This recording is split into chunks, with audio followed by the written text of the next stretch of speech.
बिस्मिल्लाहिर्रहमानिर्रहीम।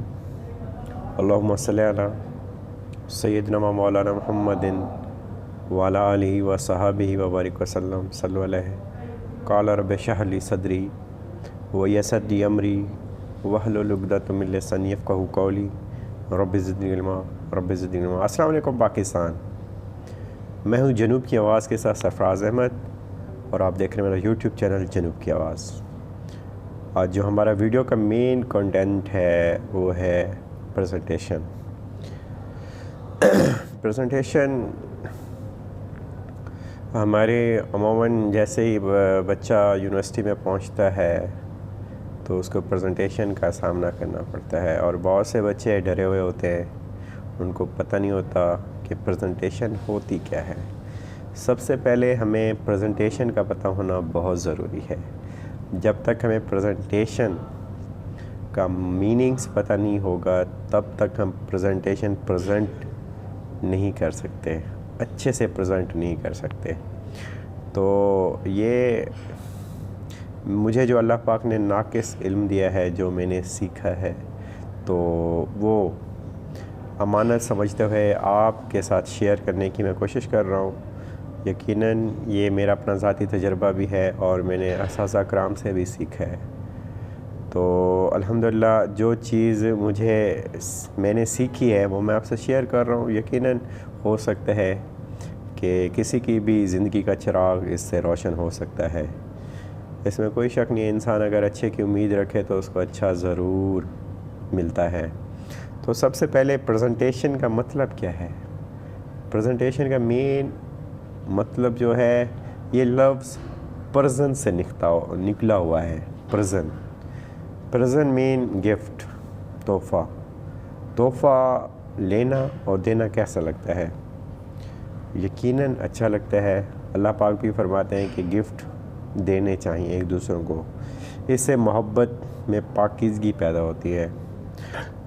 दूसरा, प्रेजेंटेशन का मतलब होता है शेयर करना, ऐसी चीज़ें शेयर करना जो आपके दिलो दिमाग में है नेचुरली तौर पर, जिसको आप समझे हैं। कोई भी आपको टॉपिक दिया गया है, यकीनन उस टॉपिक के मुतालिक आप कोई ना कोई एक व्यू रखते होंगे, एक नज़रिया रखते होंगे, आपको कुछ ना कुछ उस टॉपिक के मुतालिक आता होगा।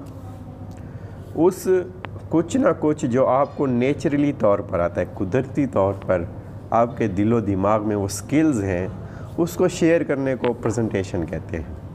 अच्छी चीज़ें शेयर करने को प्रेजेंटेशन कहते हैं और अच्छी गुफ्तगू को प्रेजेंटेशन कहते हैं। किसी की बात सुनने को, किसी की बात सुनकर उसको जवाब देने को भी प्रेजेंटेशन कहते हैं। ये नहीं है कि प्रेजेंटेशन जस्ट आप क्लासरूम में हो या स्टेज पर हो, आपके पास जो स्लाइड है बस वहीं इंग्लिश में पढ़ते रहो और उसको ही रट कर जाओ, डरे डरे सहमे सहमे से जाओ और डरे डरे सहमे सहमे से वापस आ जाओ। Not a presentation. Presentation introduce your self.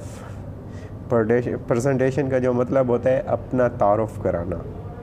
किसके ज़रिए? गुफ्तगू के ज़रिए, अल्फाज़ों के ज़रिए। आप स्टेज पर आए हैं 10 मिनट, 15 मिनट, 20 मिनट, लेकिन पूरी क्लास को या पूरे स्टेज को पता ही नहीं है कि कौन बंदा आया था, क्या उसने बोला है, कुछ भी पता नहीं है। सबसे पहले जो प्रेजेंटेशन का मेन मकसद है, इंट्रोड्यूस योर सेल्फ, ख़ुद को मुतारफ़ कराओ। सबसे पहले अपना तारुफ कराओ, भाई मैं क्या हूँ। लोग आपकी बात तब सुनेंगे जब तक आप एक तारुफ नहीं बनेंगे। एक तारुफ रखने वाले इंसान को हर बंदा सुनता है। क्लास में जाते ही ये नहीं है प्रेजेंटेशन देने के लिए जैसे कि आप खड़े हों बस शुरू हो जाओ, नहीं।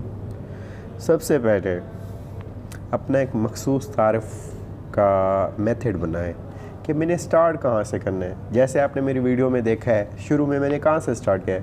ये भी प्रेजेंटेशन है, मैं आपको प्रेजेंट कर रहा हूँ। This is a presentation. How to introduce, आपने ख़ुद को मुतारफ़ कैसे करवाना है। छोटी छोटी चीज़ें हैं। प्रेजेंटेशन कोई पहाड़ नहीं है भाई। मैं आपको सादा लफ्ज़ों में सिखाऊंगा, मैं कोई कोई यानी कि जिसको आप समझें कि मैं ऑक्सफोर्ड यूनिवर्सिटी से पढ़ा हुआ नहीं हूँ, मैं फेडरल यूनिवर्सिटी से पढ़ रहा हूँ और आपका ही भाई हूँ। सादा से अल्फाज में सिखाऊंगा जो मैंने सीखा है। मैंने आज से 2014-15 में मैंने फैसलाबाद में इसकी बाकायदा क्लासें अटेंड की हैं और मुझे प्रेजेंट करने का बहुत शौक़ है, ये मेरा पैशन है। तो इस वजह से मैं आपको ये चीज़ें बताने की कोशिश कर रहा हूँ। प्रेजेंटेशन सबसे पहले आपने सीख ली कि प्रेजेंटेशन अच्छी चीज़ों को शेयर करें, उसके बाद इंट्रोड्यूस योरसेल्फ, अपनी ज़ात को पेश करें, अपना तारुफ कराएं। स्टार्ट ऐसा हो कि बंदा मुतवज्जे हो जाए, वाकई यार कोई बंदा आया है। आप स्टेज पर आए ना कोई अपना नाम बताता है ना कोई उनका यानी कि कोई ऐसा तरीका नहीं होता है कि बंदे मुतवज्जे हो जाए। तो सबसे पहले आप स्टेज पर पहुँचें। स्टेज पर पहुँचने से पहले भी कुछ चीज़ें होती हैं। सबसे पहले आप वेल ड्रेस हों। कहते हैं जो दिखता है वो बिकता है। सबसे पहले आपकी ड्रेसिंग, आपका लिबास खुशनुमा हो, क्योंकि देखने वाला क़यामत की नज़र रखता है। इंसान हमेशा उसकी बात सुनना पसंद करता है जो दिखने में अच्छा हो। कोझे की कोई नहीं सुनता, खूब यानी कि बदसूरत की कोई बात सुनता भी नहीं है, उसको कोई देखता भी नहीं है। सबसे पहले आप कोशिश करें, अगर आपका प्रेजेंटेशन डे है तो अच्छी से अच्छी ड्रेसिंग करें, मैचिंग करें। ये ना हो कि आप जीन्स पहनी हो नीचे क्या हो, आपने ड्रेस पैंट पहनी हो, शर्ट कौन सी हो और शूज़ कौन से हो, नहीं, मैचिंग। सबसे पहले आपको कलरों की मैचिंग आनी चाहिए। ये भी स्किल्स है, ये चीज़ें सीखने की है, क्योंकि बंदा जब अच्छी महफिल में जाता है, अच्छे दोस्तों में जाता है, गेट टुगेदरिंग करता है, तो ये चीज़ नोटिस की जाती है कि आया कि ये बंदा पढ़ा लिखा है या नहीं। ये भी आपकी डिग्री को मेंशन करता है, पढ़े यानी कि अपनी आपकी एजुकेशन को। बहुत सी चीज़ें आपके माथे पर नहीं लिखा हुआ कि आप पढ़े लिखे हैं, लेकिन ये ऐसी चीज़ें हैं जो आपको इंट्रोड्यूस करती हैं। आपका लिबास, प्रेजेंटेशन से पहले आपका वेल ड्रेस होना बहुत ही ज़रूरी है। जो ख़ास तौर पर मैं पसंद करता हूँ, अगर आप प्रेजेंटेशन देने चाह रहे हैं तो मेरा एक मशवरा है, आप ड्रेस पैंट यूज़ करें, आप टाई इस्तेमाल करें, उसके साथ बस कमाल है, ठीक है ना। उसके बाद स्टेज पर आप पहुंच गए हैं। स्टेज पर पहुंचने से पहले मैंने आपको बताया है जो मेन कंटेंट है वो स्लाइडें तो भाई होती रहती हैं, जो चीज़ें करने की हैं वो हम करते नहीं हैं, ठीक है ना। आपको पता होना चाहिए कि मैंने जस्ट शेयर करनी है चीज़ें, वो चीज़ें जो आपको अच्छे तरीके से आती हैं। आपकी ड्रेसिंग हो गई, आप वहाँ पहुँच गए हैं, आपका स्माइल होना चाहिए। मुस्कुराता हुआ चेहरा सबको अच्छा लगता है। कहते हैं मुस्कुराना सदका है और सदका देने से बलाएं टलती हैं। वो बला जो आप पर मुसल्लत की गई है प्रेजेंटेशन में, वो टल जाएगी। आप मुस्कुराएं, मुस्कुराने से बलाएं टलती हैं। मुस्कुराने से कॉन्फिडेंस की जो बहार का मौसम आ जाता है। मुस्कुराता हुआ चेहरा सबको अच्छा लगता है। मुस्कुराते हुए की बात सुनना भी लोग पसंद करते हैं। आपके चेहरे पर यूँ है तो कोई भी आपको सुनना पसंद नहीं करेगा। अल्लाह पाक ने आपको खूबसूरत बनाया है, खूबसूरत बनकर जाएं स्टेज पर और मुस्कुराता हुआ चेहरा हो तो सुभान अल्लाह। उसके बाद है आई कंटेंट, यानी कि आपने पूरी क्लास को देखने, जस्ट वाइट बोर्ड या जस्ट स्लाइड को नहीं देखना। कुछ मेरे बच्चे ऑब्ज़र्व किए हैं, नोटिस किए हैं कि वो जस्ट स्लाइड ही पढ़ते रहते हैं, बस उनका क्लास के साथ कोई कंटेंट नहीं है। तो वो समझ रहे होते हैं ये सारे पता नहीं कौन खलाई मखलूक बैठे हैं, इनसे तो मैंने कोई राब्ता कायम करना ही नहीं है। तो प्रेजेंटेशन तब कामयाब होती है जब आप हर चीज़ों को, जो चीज़ें मेन हैं उसको साथ साथ लेकर चलें। आई कंटेंट हो गया, स्माइल हो गया, उसके बाद हो गया बॉडी लैंग्वेज। इंसान की जो हरकत व सकनात होती हैं वो बहुत मीनिंग रखती हैं। आप ये जो बॉडी लैंग्वेज होती है, जो मैं अब आपको बताने जा रहा हूँ, अपने हाथों से समझाने जा रहा हूँ, ये बहुत ही सेल्फ़ कॉन्फिडेंस कॉन्फिडेंस की बहार लाती हैं, ये भी कॉन्फिडेंस की बहार लाती हैं। आप अगर अपने हाथों से कोई चीज़ समझा रहे हैं, कोई चीज़ डिफ़ाइन कर रहे हैं, तो यकीनन वो आपकी प्रेजेंटेशन को 4 चांद लगा देंगी। प्रेजेंटेशन हो गए, यानी कि बॉडी लैंग्वेज हो गई। उसके बाद होती है आवाज़ की लोब। आपकी आवाज़ में भरम होना चाहिए, ये नहीं है सीमी सी आवाज़ के साथ आएँ और सहमी की आवाज़ के साथ आप चले जाएं। नहीं, आपकी आवाज़ गूंजती हुई हो कि जब बंदा बोल रहा हो तो पता हो कि कोई बंदा बोल रहा है।